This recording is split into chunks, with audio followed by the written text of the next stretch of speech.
ఒక రామ్ చరణ్ కోసం బాలయ్య బాబు రంగంలో దిగుతున్నాడని ఒక వార్త చూసాము. ఒకే వేదిక మీద వీళ్ళిద్దరూ ఉండటము, మాట్లాడుకోవటం, రామ్ చరణ్ బాలకృష్ణ ఒక మాట చెప్తే వచ్చేసే అవకాశం అయితే బలంగా ఉంది. డెఫినెట్గా ఆ సినిమాకి ఆల్రెడీ ఒక వైబ్ ఉంది. ఇవన్నీ యాడ్ అయితే భరద్వాజ గారు ఒక రామ్ చరణ్ కోసం బాలయ్య బాబు రంగంలో దిగుతున్నాడని ఒక వార్త చూసాము. ఏంటి పరిస్థితి అసలు? బాలకృష్ణ గారు పెద్ద కోసం ఈవెంట్కి వస్తున్నారనేది ప్రీ రిలీజ్ ఈవెంట్కి నందమూరి బాలకృష్ణ గారిని గెస్ట్గా పిలవాలి అనేది ఒక ఆలోచన. ఒక ప్రపోజల్ ఉంది అని వార్త, అధికారిక సమాచారం కాదు. అది అఫీషియల్గా వాళ్ళు అనౌన్స్ చేయలే. అంటే ఈ మధ్య కాలంలో అనధికార వార్తలే అధికార వార్తలుగా మారటం అనేది చూస్తున్నాం. ఇది డ్రాగన్ టైటిల్ ఎవరు అఫీషియల్గా ప్రకటించలేదు, కానీ ఫైనల్గా అదే అఫీషియల్ టైటిల్ అనేది చూసాం. ఇది చరిత్ర ఉంది, గతం నుంచి కూడా ఇలాంటి బయటకి అలా లీక్ అయినవి నిజాలైన సందర్భాలు చాలా ఉన్నాయి. కాబట్టి ఈ వార్త కూడా నిజమైతే బాగుండు అనుకుంటున్న వాళ్ళ సంఖ్య బాగానే ఉంది బయట. రెండోది, ఒకే వేదిక మీద వీళ్ళిద్దరూ ఉండటము, మాట్లాడుకోవటం, రామ్ చరణ్ బాలకృష్ణ ఒకే వేదిక మీద మాట్లాడుకోవటం అనేది గతంలో అన్స్టాపబుల్లో చూసాం మనం. అన్స్టాపబుల్లో ఓపెన్ అయ్యారు, ఇద్దరు బాగా ఓపెన్గా ఉన్నారు, బాగా ఓపెన్ అయ్యారు, మాట్లాడుకున్నారు, సరదాగా నడిచింది అది. అలాగే నందమూరి ఫంక్షన్స్లో రామ్ చరణ్ పాల్గొనటం కూడా చూసాం మనం. అంటే సీనియర్ ఎన్టీఆర్ శత జయంతి కార్యక్రమంలో ఆ శకపురుషుడు ఆవిష్కరణ సభలో ఆయన పాల్గొని మాట్లాడాడు. కాబట్టి ఈ సంబంధాలు బాగానే ఉన్నాయి. రెండోది, ఆయన సినిమా ఇప్పుడు లాంచింగ్ ఉంది, ఈ హడావిడి అంతా జరుగుతోంది. ఈ సందర్భంగా ఈ ఈవెంట్కి రమ్మని చెప్తే ఒక పిలిపిస్తే వచ్చేస్తాడు ఆయన. అదేలేండి, అంటే మా వృద్ధి శ్రీనివాస్ కదా, మర్చిపోయా, పెద్ద ప్రొడ్యూసరే బాలకృష్ణ గారికి ఒప్పించింది. మళ్ళీ ప్రొడ్యూసర్ ఒకళ్ళే కదా? అవును, ఒకళ్ళే. ఆ సినిమా నడుస్తోంది ఇప్పుడు, వృద్ధి శ్రీనివాస్ ఆ సినిమా నడుస్తోంది. కాబట్టి ఇదే ప్రొడ్యూసర్ కాబట్టి ఆయన ఒక మాట చెప్తే వచ్చేసే అవకాశం అయితే బలంగా ఉంది.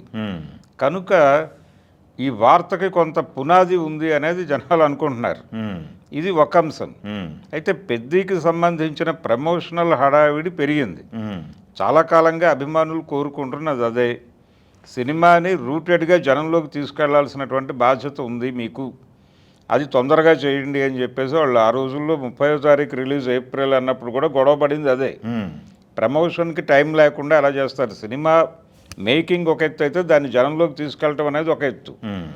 మీకు ఎంత పెద్ద హీరో ఉన్నప్పటికీ ప్రాపర్గా జనంలోకి తీసుకెళ్ళటం కూడా చేసి తీరాల్సినటువంటి అవసరం ఉంది అనే ప్రెజర్ ఉంది. అవును, మన తెలుగు రాష్ట్రాలు ఓకే, నార్త్లో బలంగా తీసుకెళ్ళాలి కదా. ఇప్పుడు నేటివ్ స్టేట్స్లో ఏదో పద్ధతిలో నడిచిపోతుంది, కానీ మీరు ఎక్కడ టార్గెట్ చేస్తున్నారో అక్కడ సీరియస్గా దీన్ని రూటెడ్గా జనాల్లోకి తీసుకెళ్ళాలి. ఆ తీసుకెళ్ళడానికి సంబంధించి అక్కడ మీడియాలోను సోషల్ మీడియాలోను మీరు ఏ కంటెంట్ పూల్ చేస్తున్నారు అనేది జనం అబ్జర్వ్ చేస్తున్నారు. నేటివ్ స్టేట్ అభిమానులు కూడా దాన్ని గమనిస్తున్నారు. అందుకని ఒక బిగ్ స్కేల్ ఈవెంట్ కోసం వెయిట్ చేస్తున్నారు వీళ్ళు.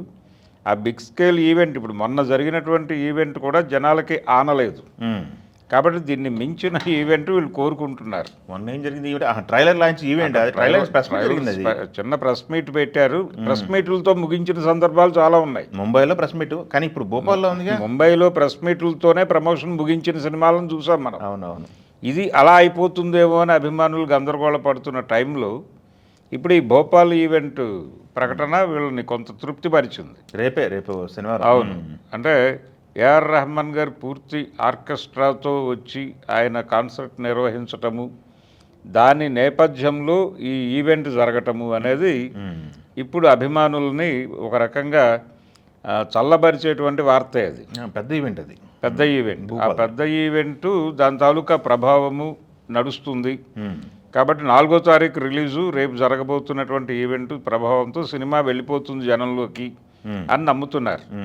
అదే సమయంలో ఇక్కడ జరిగేటువంటి ఈవెంట్కి నందమూరి బాలకృష్ణ గారు వస్తారు అనే వార్త నిజమైతే డెఫినెట్గా దాని తాలూకా వైబ్ క్రియేట్ అవుతుంది. ఇక్కడ ఇంపాక్ట్ ఉంటుంది. తెలుగు రాష్ట్రాల్లోనూ కర్ణాటకలో కూడా దీని ప్రభావం ఉంటుంది. కనుక ఇది బాలకృష్ణ గారు వస్తే బాగుండు, ఈ వార్త అధికారికమైతే బాగుండు అని అనుకుంటున్నారు. ఇది అధికారిక వార్త కావాలని, దీంతో పాటు తమిళనాడులో ఒక ఈవెంట్ జరగాలని కోరుకుంటున్నారు. తమిళ మార్కెట్ కూడా గతంలో తెలుగు సినిమాలకు బలంగా ఉపయోగపడింది, పాన్ ఇండియా సినిమాలకి. కనుక చెన్నై ఈవెంట్ ఒకటి, చెన్నైలో మీరు ప్రెస్ మీట్ పెట్టినా హ్యాపీనే. ఇప్పుడు మొన్న బాంబేలో జరిపిన ఈవెంట్ లాంటిది చెన్నైలో జరిపినా చాలు అనుకుంటున్నారు. అంటే ప్రమోషన్స్ ఎలా జరుగుతున్నాయి సినిమాకి సంబంధించి అనేది అభిమానులు విపరీతంగా మానిటర్ చేస్తున్నారు అనేది మేకర్స్ గుర్తుంచుకోవాలి. అది పెద్ద సినిమా గురించే కాదు, మిగిలిన సినిమాల పరిస్థితి కూడా అదే. అందుకని చాలా కాన్సన్ట్రేషన్ ఉంది, అబ్జర్వేషన్ ఉంది అనేది ఆయన ఒక ఇంటర్వ్యూలో మాట్లాడాడు బుచ్చిబాబు. అభిమానులు పింగ్ చేసి మరీ అడుగుతున్నారు సోషల్ మీడియాలో అని మాట్లాడాడు ఆయన. కనుక ఆ బాధ్యత గుర్తించాడు, ఆ రెస్పాన్సిబిలిటీ ఫీల్ అవుతున్నాడు. బహుశా ఆయనే చొరవ తీసుకుని ముందుకు నడిపించి భోపాల్ ఈవెంట్ ఆర్గనైజ్ చేస్తూ ఉండుండొచ్చు.